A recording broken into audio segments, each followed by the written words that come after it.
everyone. We're not able to shoot today because they're spraying on the property.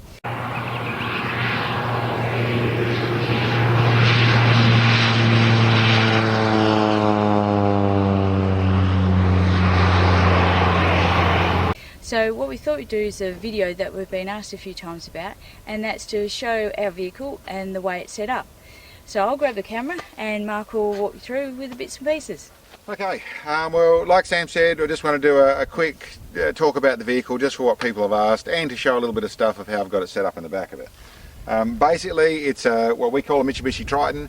That's the L200 in the US, and there's probably different names around the world, but L200 or Triton is what I largely know it as. It's a 2.5 litre turbo diesel, so it's in truth the first diesel that we've owned, and the first thing that's not a supercharged V8 that we've owned for the last 20 years. So it's a big step for us in that direction, and it may even get the V8 or the supercharged V8 in the really long term, but it does a good job at what it is like this, and we haven't bothered modifying it other than all the things we've done to make it more functional. On the front here we have what's called a roo bar, which is essentially a bar that designed for, if you hit a roo, it doesn't damage things so much. Yes, kangaroos do have this habit of leaping out in the middle of the road, especially in the nighttime side of things. We run a UHF two-way system in the car, so we have both handheld units we can use out, and we have a system in the car, and this is for the radio, which we really don't use. But the Triton has a roof mounted aerial, which means it limits the height it can go through. These things set up on the front here means that we don't have any issues with height restriction because of that. That's basically the front of it. Standard engine, well, it's been chipped up and things, so it makes more power and goes a bit better than standard, but otherwise it's really just the standard engine. We deliberately got a 4-door because all our normal soft gear, the camera cases, the backpacks with all our shooting gear in the way of the, like I said, the soft stuff, and whether they're scopes and bits and pieces then that we want to run inside the cabin, all go across this back seat.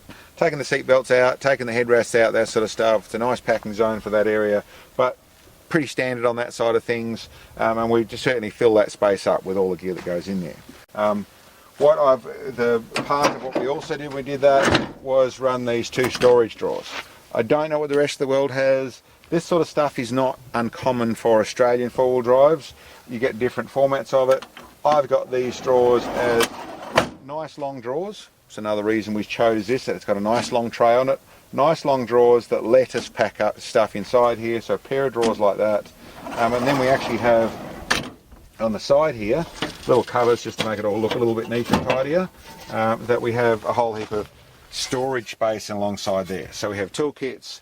On the other side here we have the full, let's get that out of there, the full emergency first aid kit in there. All bits and pieces are tucked away. They all get a bit dirty and dusty in the back of a ute that's not sealed, but that's where a lot of the stuff that we don't use very much is stored.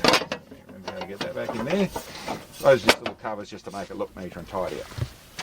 So on that sort of stuff, like I said, we've got these drawers. These drawers, I've set this one up with some dividers for if you want them, but largely we run towels, lots of spare towels. These are our steel Gopro Stands, Sam's shooting bag that she sits on for spotting. We have in here from tarps to white paint to there's also axes and all sorts of tools and bits and pieces you're going to run into for what we need in our shooting side of things, but really well set up. We take our the main bits and pieces in and out. The likes of tarps and paint and axes and things are always in this thing, so we're always ready and prepared on that side of things. This other drawer is set up with foam liners. So I've just simply gone through and put in different forms of foam around the place, used contact cement and stuck the foam in there. It lets us run, a rifle can sit in there by itself, and it's protected around here. We generally run them in a bag, and in bags we can put 6 rifles inside this here. We quite commonly do when we go in for our prac shotgun and that side of things, or different events where we've got 3 or 4 different rifles, then we'll have each have a set of rifles, all can go in here and all lock away. But that's where our normal hunting and sporting, shotguns and things, they travel in this, set up for this. And then in our full, when we're going with our big target rifles, then this is also, as you can see in here right now, we have from Sam's spotting scope to the shooting bag, to her bipod, sorry, her tripod, a laser rangefinder, ammo runs in the back here, all sorts of bits and pieces. It's nice to have these things protected running in the foam surface. Takes a bit of the vibration out of it, but is made as a protective drawer. Quite a different setup to the other drawer. That's what we do there. And the place which I probably like the best about this is inside this surface area here. What I've done is a couple of things. First off, what I did is made these rails, which are, if you have a look here, I've just used 1/4" stainless steel bar, welded it up with little spaces so it sits up off the ground, then screwed it right through to there. That lets us actually run these simple straps, which strap over the top of, front and rear, over the back of these rifle cases. Let's get my hand to where I can do that up. Straps it there without too much fuss. So that goes on there, so then that is one big rifle. That's normally when we carry one big rifle, and we can carry one. On the top here, you'll see I've made this frame, which is once again a fairly simple frame, which this can run 2 full boxes on the top of it if it wants to. We can obviously carry more using the other side, but normally we'll just carry 2 or 3 when we go out for a shoot on this little setup. It lets us carry other things in here as well, but really this whole side was designed for our long rifles, in our target rifles in big cases, and getting them in here and making it all travel. This stuff here, I've done 3 of these rails. So you have one in the middle and one on either side, and you'll see forward here we have where we can run our target systems in various forms. This is our normal setup, which we use a strap that just runs around those, so we have our little kit in the way of the target frame. And underneath here, I'll just undo that so you can see what we're looking at.